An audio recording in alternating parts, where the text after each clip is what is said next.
1490 قبل مسیح سے 2024 تک دمشق کی 3500 سالہ عروج و زوال کی داستان 7 منٹ میں۔ سرزمین شام کے صحرا، وادیاں، ساحل، عبادت گاہیں، نوادرات اور محلات سب اپنے اندر صدیوں پرانی تاریخ سموئے ہوئے ہیں۔ عیسائیت کی بنیاد اور حضرت عیسیٰ علیہ السلام کی تعلیمات کا آغاز بھی شام ہی سے ہوا۔ دمشق کو طویل عرصے تک اسلامی دارالسلطنت کی حیثیت حاصل رہی۔ اسپین اور ایشیا تک اسلام کا ابدی پیغام بھی شام ہی سے پہنچا، اور جب دنیا میں فساد اور فتنوں کا دور ہوگا تو حضرت صلی اللہ علیہ وآلہ وسلم کی پیشگوئی کے مطابق سرزمین شام ہی مسلمانوں کے لیے جائے امان ہوگی۔ آئیے اس پراسرار تاریخی اور خدا کی پسندیدہ سرزمین کی 3500 سالہ تاریخ کا مختصر جائزہ لیتے ہیں۔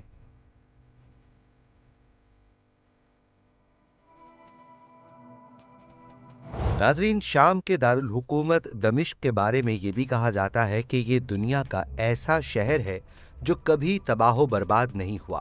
یہی وجہ ہے کہ دمشق شہر کی گلیوں میں جدید اور قدیم کا ایسا امتزاج نظر آتا ہے جو شاید ہی دنیا میں کہیں دیکھا جا سکے۔ یونانی اور رومن دور میں یہ شہر تہذیب و تمدن کا مرکز رہا۔ آرمینین کا دمشق 1000 قبل مسیح کے دوران دمشق آرمینی سلطنت کا دارالحکومت بنا۔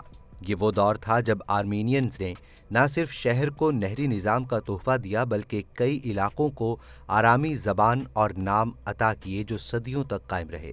شہر کی کھدائی کے دوران قدیم افسانوی مخلوق ابو الہول کا ذکر بھی ملا جو دمشق کی قدامت کی تصدیق کرتا ہے۔ آرمینین تہذیب نے شہر کی بنیادوں میں گہرے نقوش چھوڑے جو آج بھی تحقیق کرنے والوں کو حیرت میں ڈال دیتے ہیں۔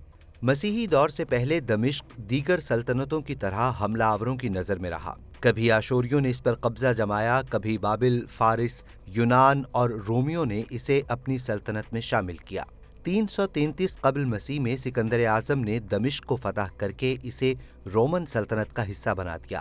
آج بھی بنو امیہ کی عظیم مسجد کے قریب رومن محل کی باقیات موجود ہیں جو اس دور کی کہانی سناتی ہیں۔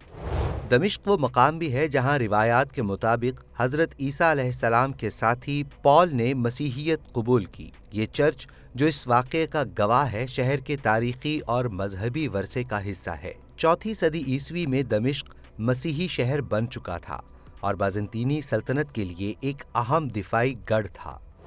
سیاسی، فکری اور مذہبی اختلافات کے باعث قسطنطنیہ کی تقسیم کے بعد 6 صدی میں فارس اور یونان کے مابین جنگیں ہوئیں جن میں سے اکثر شامی سرزمین پر ہی لڑی گئیں۔ اس نے ملک کے معاشی حالات کو تباہ کر دیا۔ نتیجتاً دمشق نے 635 عیسوی میں مسلم فوجوں کے لیے اپنے دروازے کھول دیے۔ ایک دن سورج کی پہلی کرنوں کے ساتھ حضرت خالد بن ولید رضی اللہ تعالی عنہ نے دمشق کے دروازے پر دستک دی۔ یہ شہر جو کبھی زمینی جنت کہلاتا تھا آج ہماری نظروں کے سامنے ہے۔ انہوں نے اپنے ساتھیوں سے کہا، شہر کے دروازے مضبوط تھے لیکن اسلامی لشکر کا ایمان اور حوصلہ ان سے زیادہ مضبوط تھا۔ یہ صرف ایک محاصرہ نہیں تھا بلکہ ایک تاریخی لمحہ تھا جو ہمیشہ کے لیے دمشق کی تقدیر بدلنے والا تھا۔ خالد بن ولید رضی اللہ تعالی عنہ کی حکمت عملی اور حضرت ابو عبیدہ بن جراح رضی اللہ تعالی عنہ کی قیادت نے اس شہر کی فصیلوں کو جھکا دیا۔ یہ وہی دمشق تھا جو کبھی یونانی، رومی اور بازنطینی حکمرانوں کا گڑھ رہا تھا۔ آج اسلامی پرچم اس کی فضاؤں میں لہرانے والا تھا۔ شہر کے اندر موجود لوگ خوف اور امید کے ملے جلے جذبات کے ساتھ انتظار کر رہے تھے۔ جب خالد بن ولید رضی اللہ تعالی عنہ نے امان کی پیشکش کی تو شہر کے بزرگ دروازے پر پہنچے اور صلح کے لیے ہاتھ بڑھایا۔ یہ وہ لمحہ تھا جب جنگ کی جگہ امن نے لے لی اور دمشق ایک نئی تاریخ کے ساتھ اسلامی دنیا کا حصہ بن گیا۔ اموی خلافت کا عہد۔ جب حضرت امیر معاویہ رضی اللہ تعالی عنہ نے سن 661 عیسوی میں دمشق کو خلافت امویہ کا دارالحکومت بنایا تو یہ شہر اسلامی تاریخ کے ایک نئے باب کا مرکز بن گیا۔ ایک ایسا دور شروع ہوا جب دمشق اسلامی سلطنت کا دل تھا جو مغرب میں اسپین سے لے کر مشرق میں چین کی سرحدوں تک پھیلی ہوئی تھی۔ یہ اسلامی تاریخ کی سب سے وسیع سلطنت تھی۔